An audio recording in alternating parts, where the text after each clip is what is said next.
বাংলাদেশে 500 কোটি টাকার মার্কেট আছে। জি, ঠিক আছে, 500 কোটি টাকার ভিতরে 25 কোটি টাকা কামাই দিতে পারে কোনো ব্যাপার না। বর্তমানে 500 কোটি টাকার মার্কেট হয়ে গেছে বাংলাদেশে। এখন 25 কোটি, 30 কোটি, 40 কোটি, 50 কোটি, হ্যাঁ 200 কোটি টাকা পর্যন্ত কামাইতে পারবে, এই মার্কেটটা বর্তমানে বাংলাদেশে আছে। হ্যাঁ, অতএব এটা অসম্ভবের কিছু না, যাতে মার্কেট হয়ে গেছে। হ্যাঁ, সিনেমা হল আছে প্রায় বাংলাদেশে তার 600-700, সিনেপ্লেক্স 200-250 সিনেপ্লেক্স হয়ে গেছে। তো এই মোটামুটি এই টাকা তো তারা কামাবে, এটা সবই সত্য কথা, তাই না? এটা নিয়ে কোনো কথা নেই। মার্কেট অলরেডি 500 কোটি টাকার বাংলাদেশের market. Hollywood, Hollywood, Bollywood, Hong Kong, Korea এবং ফ্রান্স বা বড় বড় যারা ছবি যারা বাংলা পৃথিবীতে বানায় সব থেকে ফেল পেরে এখন বাংলাদেশ ইন্ডাস্ট্রি 1 নম্বর আছে অবস্থানে চলতেছে। যতটুকু চলা দরকার ওইভাবেই চলতেছে। এখনও সামনের সপ্তাহে মনে হয় কিছু হলটল বাড়তেছে, হ্যাঁ যেটা শুনলাম বাড়বে। এইভাবেই চলবে সারা বছর রিভেন্স ইনশাল্লাহ, আশা করি। কিন্তু ভাই আমরা একটা জিনিস দেখলাম যে আসলে তুফানের জনপ্রিয়তা বেশি পাচ্ছে কেন? তুফানের জনপ্রিয়তা কেন বেশি পাচ্ছিল তাহলে আমি বলতে পারবো না, তাই না? জি, এখানে ছবি যদি বড় বাজেটের হয়, মাল্টি কাস্টিং থাকে, হ্যাঁ তো সেটা জনপ্রিয়তা বেশি হবে, এই সব সত্য কথা। 100 মধ্যে আমাদেরও হয়েছে, তো হয়েছে, তাই না? না আমরা একটা জিনিস শুনলাম যে আপনার তুফান নাকি 25 কোটি টাকা এর মধ্যে হয়ে গেছে, মানে এটা কিভাবে সম্ভব একটা অল্প সময়ের মধ্যে? কিন্তু আমরা দেখছি হল কিন্তু ফাঁকা, কিন্তু ইনারা বলতেছে 25 কোটি টাকা নাকি বিজনেস হয়ে গেছে তাদের। এই বিষয়ে একটু বলবেন না? এই বিষয়টা আমি বলছি, বাংলাদেশে 500 কোটি টাকার মার্কেট আছে। জি, ঠিক আছে, 500 কোটি টাকার ভিতরে 25 কোটি টাকা কামাই দিতে পারে কোনো ব্যাপার না। বর্তমানে 500 কোটি টাকার মার্কেট হয়ে গেছে বাংলাদেশে। এখন 25 কোটি, 30 কোটি, 40 কোটি, 50 কোটি, হ্যাঁ 200 কোটি টাকা পর্যন্ত কামাইতে পারবে, এই মার্কেটটা বর্তমানে বাংলাদেশে আছে। হ্যাঁ, অতএব এটা অসম্ভবের কিছু না, যাতে মার্কেট হয়ে গেছে। হ্যাঁ, সিনেমা হল আছে প্রায় বাংলাদেশে তার 600-700, সিনেপ্লেক্স 250 সিনেপ্লেক্স হয়ে গেছে।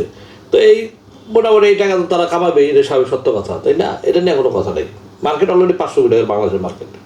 Hollywood, Hollywood, Bollywood, Hong Kong, Korea এবং ফ্রান্স বা বড় বড় যারা ছবি যারা বাংলা পৃথিবীতে বানায় সব থেকে ফেল পেরে এখন বাংলাদেশ ইন্ডাস্ট্রি 1 নম্বর আছে অবস্থানে।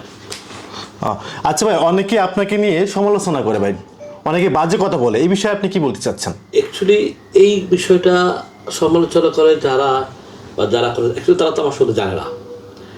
যেদিন তারা আমার সম্বন্ধে জানবে বা আমার সামনে যখন আসবে, হ্যাঁ তখন আমার বক্তব্যে তারা চলে যাবে। এখন দূর থেকেতে অনেকের অনেক কিছু বলা যায়। হ্যাঁ, আমাদের বাংলাদেশের বহু বড় বড় মানুষদেরকে দূর থেকে অনেক কথা বলে, যে রাজনীতি যারা করে বা যারা এগুলো ওদেরকে অনেক কথা বলে, তাদের কি আসে যায়? কিচ্ছু আসে যায়? কুত্তা গেউ গাবে, হ্যাঁ এলাকার ভিতরে, এটাই স্বাভাবিক সত্য কথা। হ্যাঁ, আবার তখন কুকুর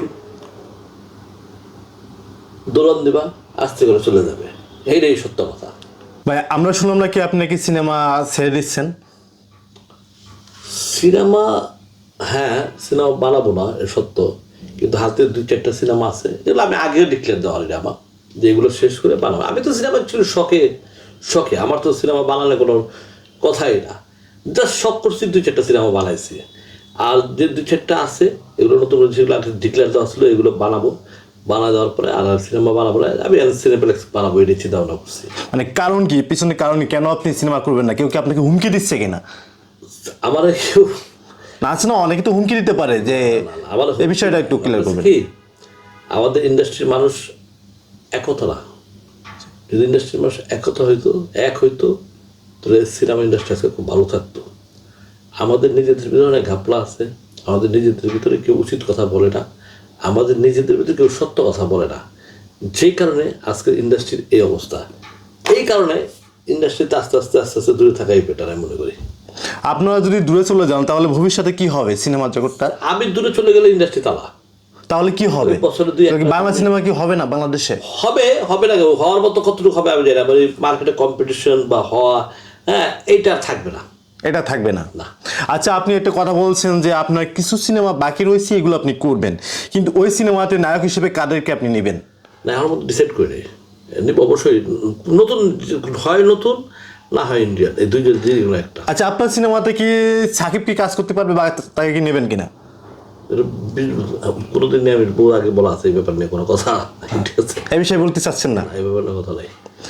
এই যে আপনি নাকি অনন্ত জলিল ভাইকে নিয়ে সিনেমায় করবেন, হ্যাঁ এটা কতটুকু সত্য একটু ক্লিয়ার করে বলবেন? এটা সত্য, হ্যাঁ। এটা সত্য। আরেকটা নিউজ আমরা শুনেছি, সেটা হচ্ছে আপনি নাকি ইন্ডিয়া থেকে নাকি বিগ একটা নায়ককে নিয়ে আপনি কাজ করবেন। কোন নায়ককে নিয়ে কাজ করবেন একটু বলবেন? এটা ইন্ডিয়ান নায়ক হইতে পারে, এটা ইন্ডিয়ান ভিলেন হইতে পারে, বাট ইন্ডিয়ান অবশ্যই থাকবে এবং এটা সারপ্রাইজ, এটা রইলো। এটা ইনশাল্লাহ যখন হবে তখন মানুষ দেখবে ইনশাল্লাহ। আমরা একটু জানতে চাচ্ছি আসলে আপনি যদি নাম বলতেন। এখনো ঘটনা কি, এই নামটা আমি বলতে চাচ্ছি না, হ্যাঁ জি, নামটা সারপ্রাইজ ছিল। ধন্যবাদ, আবার আরেকদিন। ওকে, থ্যাংক ইউ। ওকে।